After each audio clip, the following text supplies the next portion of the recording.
নমস্কার বন্ধুরা, আজকে আমরা ম্যাথমেটিক্স বিটেক ফার্স্ট ইয়ারের সেকেন্ড সেমের যে ডিফারেন্সিয়াল ইকুয়েশন রয়েছে তার দুটো কোশ্চেন দেখে নেব।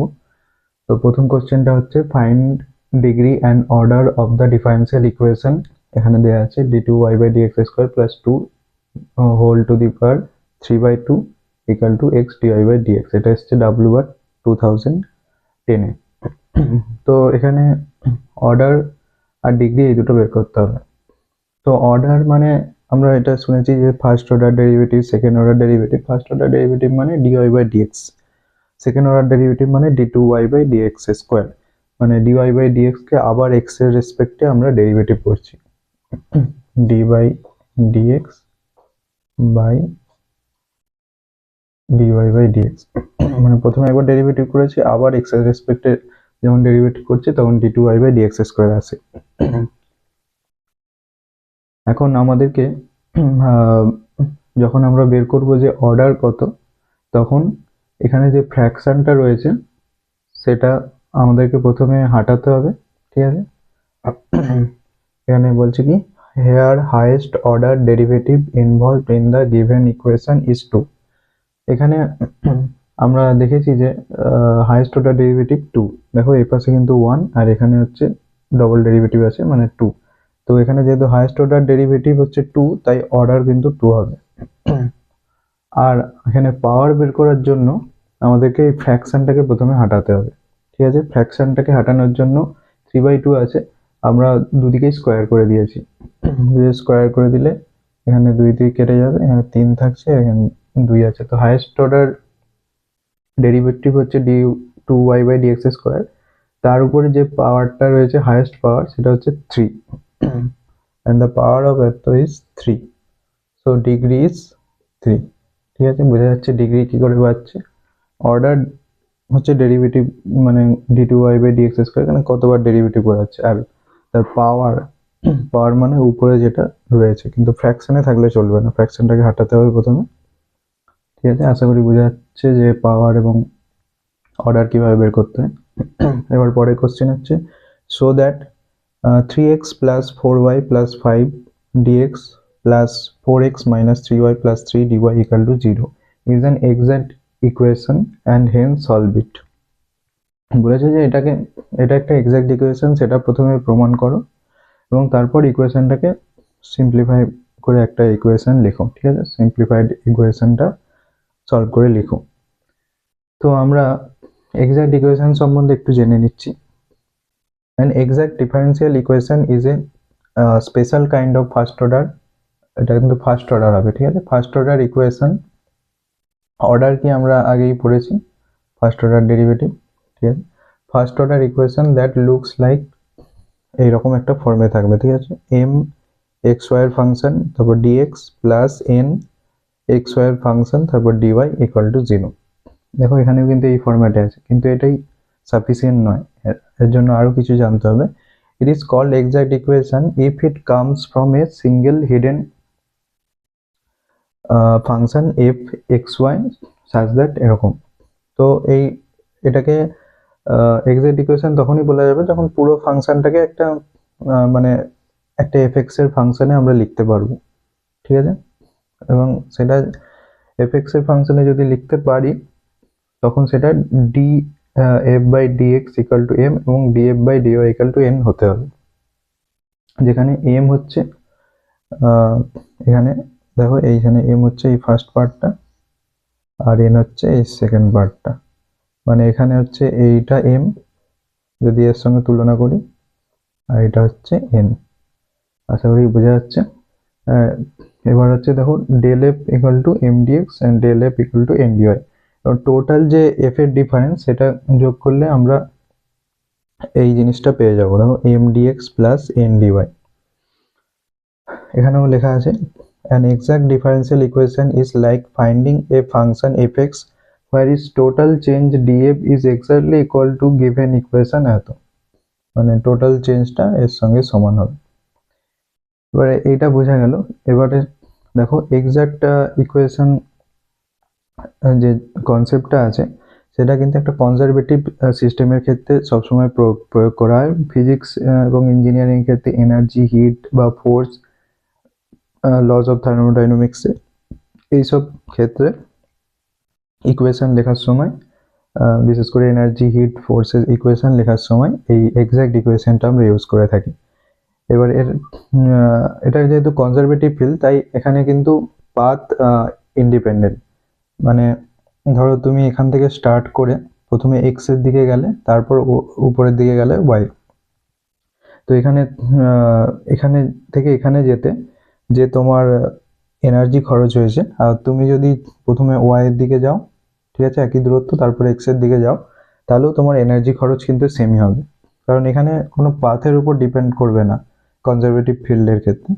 তো এই ধরনের যে ফাংশন, এটা পাথের উপর কখনোই ডিপেন্ড করবে, এটা শুধু ফাইনাল এবং ইনিশিয়াল পজিশনটা যদি সেম হয়, তাহলে এটা সবসময় এদের মানে ভ্যালুটা ফাংশনটা সেমই থাকবে, ঠিক আছে। প্রথমে এক্স এর দিকে তুমি চেঞ্জ করলে, তারপর ওয়াই চেঞ্জ করলে, তাহলেও এনার্জি একই পাবে। আবার প্রথমে ওয়াই এর দিকে সেম চেঞ্জ করে এক্স এর চেঞ্জ করলে সেম হবে। তার মানে যদি আমরা এরকমভাবে ইকুয়েশন হিসাবে লিখি,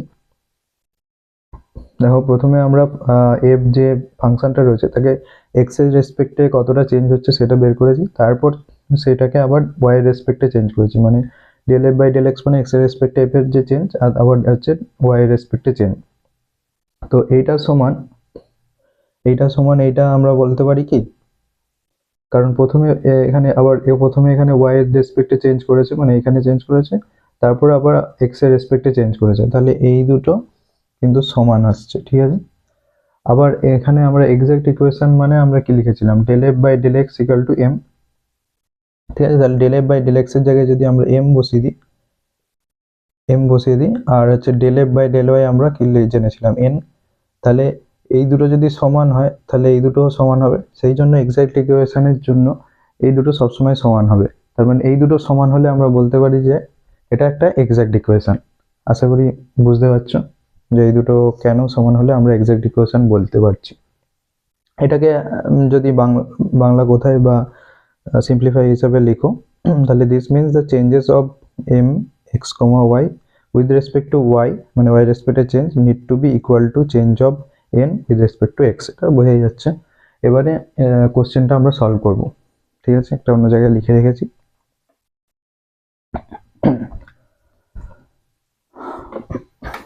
আশা করি বুঝতে পারছো।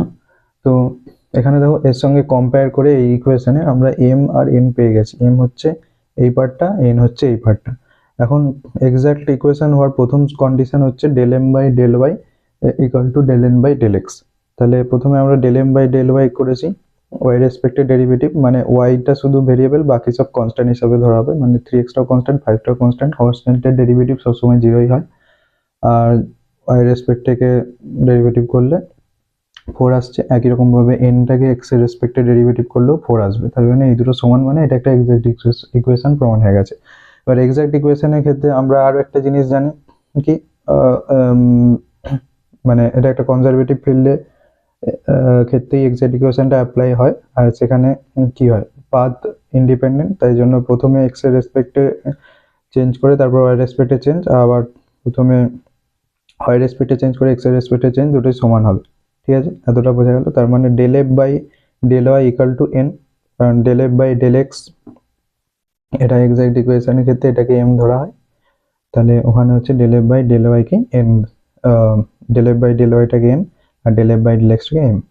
এবার এখানে ডেল এফ সমান কি হবে, এম ইন্টু ডেল এক্স, তাহলে এম মানে এই হাতটা ইন্টু ডেল এক্স। এবার এটাকে ইন্টিগ্রেশন করবো, ইন্টিগ্রেশন করলে দেখো এরকম টার্ম আসবে, ইন্টিগ্রেশন আশা করি জানো।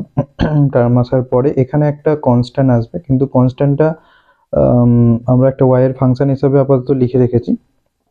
এর একটা কারণ আছে, এর কারণটা বুঝতে পারবে, কারণ আমরা শুধু এম এর যে ফাংশন আছে তাকে ইউজ করেই এফটা বের করেছি, কিন্তু এনও আর একটা ফাংশন রয়েছে, তো সেখানে অনেক ভেরিয়েবলও থাকতে পারে কনস্ট্যান্টের সাথে, ঠিক আছে।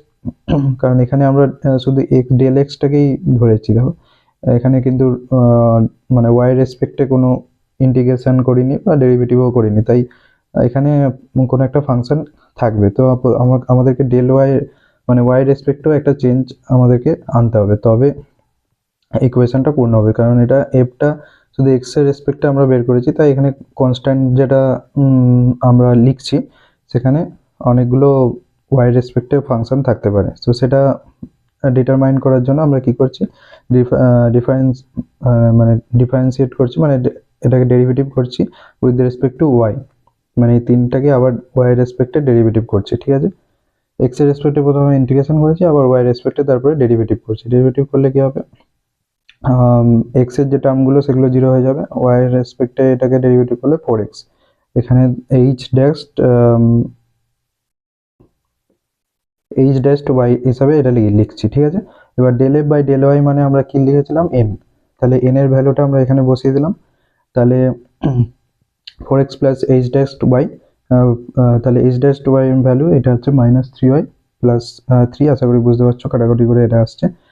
এবার এটাকে আবার ইন্টিগ্রেশন করছি, কারণ ইন্টিগ্রেশন করলে আমরা আবার এইচ ওয়াই পেয়ে যাব, ঠিক আছে। ওয়াই রেসপেক্টে যদি ইন্টিগ্রেশন করি,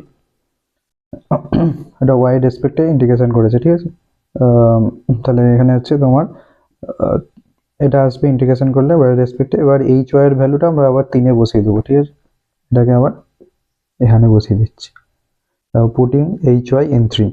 তাহলে এখানে বসিয়ে দিলে আমরা যে এফ সমান পেয়ে যাচ্ছি। আবার solution of exact equation f of x y equal to c, এটা হচ্ছে এক্সাক্ট ইকুয়েশনের সলিউশন হয়, ঠিক আছে। কারণ সিটা এখানে 0, 0, 1 যা কিছু হতে পারে, একটা কনস্ট্যান্ট আসবে, ঠিক আছে। আশা করি বুঝতে পারছো, এটা হচ্ছে সলিউশন এক্সাক্ট ইকুয়েশনটার। আশা করি কিছুটা কনসেপ্ট ক্লিয়ার হয়েছে, এক্সাক্ট ইকুয়েশন কোথায় কোথায় ইউজ হয় এবং কেন আমরা এইভাবে সলভ করি, এবং কোন ইকুয়েশনগুলোকে আমরা এক্সাক্ট ইকুয়েশন বলি, আর অর্ডার আর পাওয়ারটা কিভাবে আমরা ক্যালকুলেট করি ডিফারেন্সিয়াল ইকুয়েশনের ক্ষেত্রে। Thank you for listening me.